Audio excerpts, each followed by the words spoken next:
دوستو السلام علیکم، میں ہوں منور حسین ملغانی اور آپ دیکھ رہے ہیں ہمارا چینل 3JR TV۔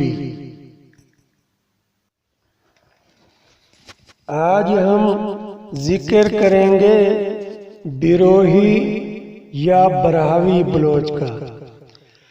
اکثر ذہن میں آتا ہے اور لوگ اکثر پوچھتے بھی ہیں، یہ رند، لاشار، بروہی، کیا یہ سب ایک ہیں؟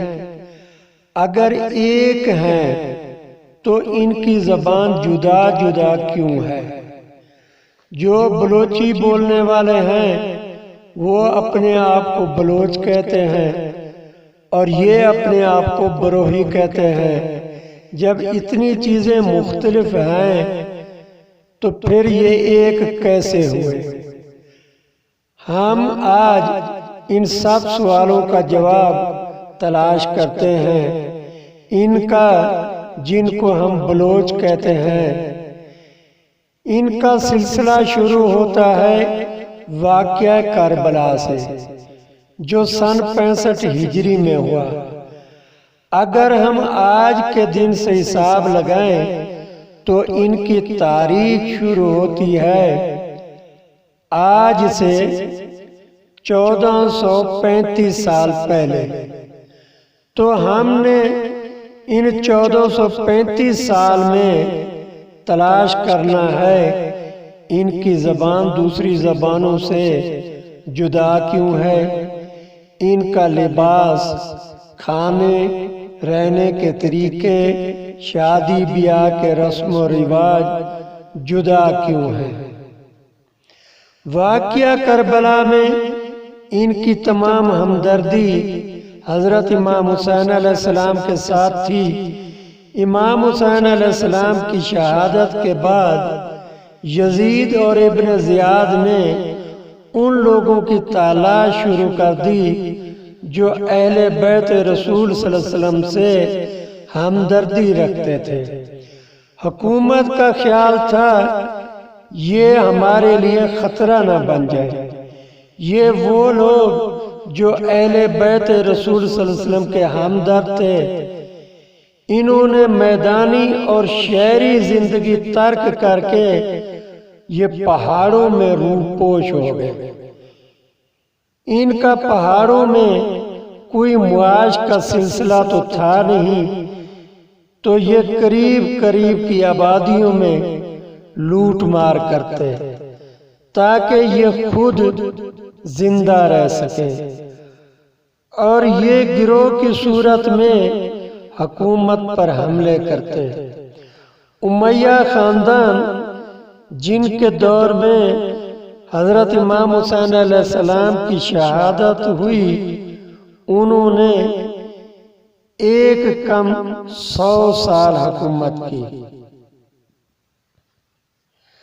اب اس گروہ کا اس حکومت سے صلح تو ناممکن تھی کہ یہ واپس شہروں میں آتے اور باقی لوگوں کی طرح شہری زندگی بسر کرتے، تو پہاڑوں میں تمام دنیا سے الگ ان کی ایک اور نسل جوان ہو گئی، اور باقی دنیا سے جدا ان کے رسم و رواج، زبان وغیرہ جدا بنتے گئے۔ بنو امیہ کا صفاق اور جابر شخص حجاج بن یوسف عراق کا گورنر بنا تو اس نے حلب کے پہاڑوں میں ان کی تلاش شروع کر کے ان کو قتل کرنا شروع کر دیا۔ ان کو حلب کے ان پہاڑوں سے بھی ہجرت کرنی پڑی۔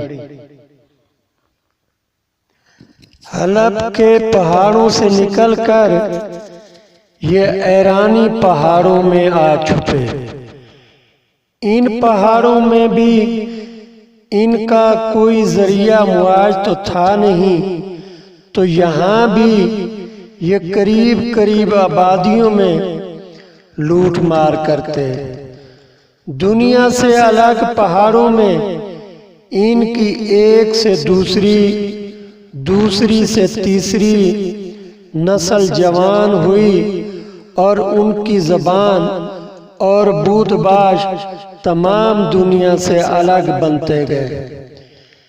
عرب نے اس گروہ کو،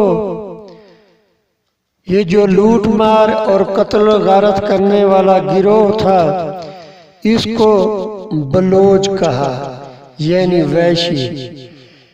یہ گروہ جب ایران منتقل ہو گیا، وہ جیم کو چیم پڑھتے ہیں تو بلوچ ایران میں آ کر بلوچ سے بلوچ کہلائے، یعنی پہاڑی ویشی گروہ۔ ان 1435 سالوں کے درمیان ایرانی پہاڑوں میں ان کی آبادی میں اضافہ ہوتا گیا۔ ان کی نسلیں ان ہی پہاڑوں میں پیدا ہوئیں، جوان ہوئی، فوت ہو گئی۔ ان کی آبادی کو برز کے دامن سے مشہد تک پھیل گئی۔ حجاج بن یوسف کے بعد ایران میں ان کے خلاف لشکر کشی کو برز میں ہوئی۔ ایرانی فوج نے ان کو چاروں طرف سے گھیر کر ان کا قتل عام شروع کیا۔ یہ کو برز والے جو جان بچا سکے وہاں سے فرار ہوئے، اپنے ایک سردار کمبر کی قیادت میں یہ سیستان، روتبار، چاغی، ناران سے ہوتا ہوا یہ لشکر ماراپ، سیاہ کمب اور جھلاوان میں آباد ہوئے۔ یہاں سیوا نام ایک ہندو خاندان کی حکومت تھی۔ اس جگہ دراوڑی زبان بولی جاتی تھی۔ جب مقامی لوگ ان سے پوچھتے کہ آپ کہاں سے آئے ہیں تو یہ کو برز کہتے، تو مقامی آبادی نے ان کو برز کوئی کہہ کر پکارتے، جو برز کوئی سے بروہی میں تبدیل ہو گیا۔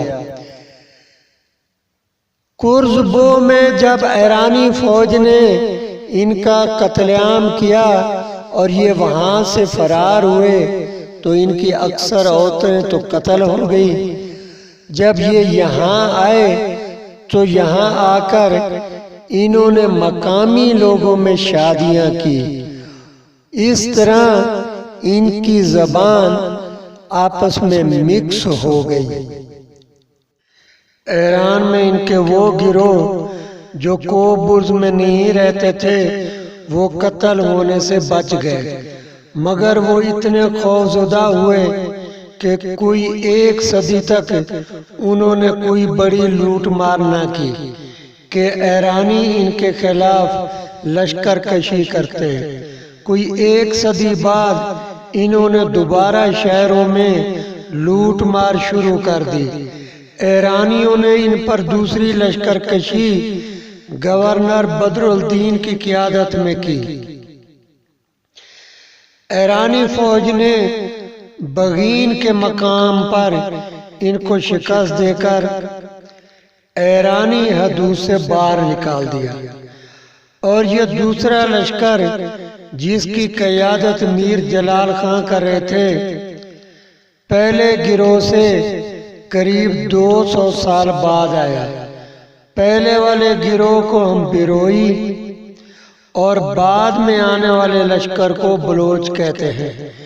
یہ دونوں ایک ہیں، دونوں عرب ہیں۔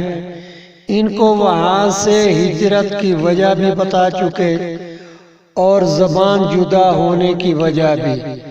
یہ دوسرا گروہ کیچ مکران آیا۔ سردار نے کیچ مکران کی راجکماری سے شادی کی، جس سے ایک بیٹا پیدا ہوا جس کا نام ہوت رکھا۔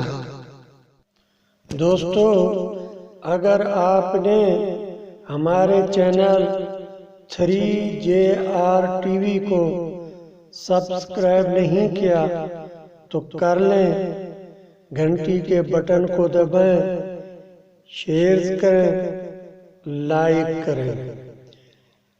منور حسین ملغانی انشاءاللہ اگلی ویڈیو میں پھر ملاقات ہوگی۔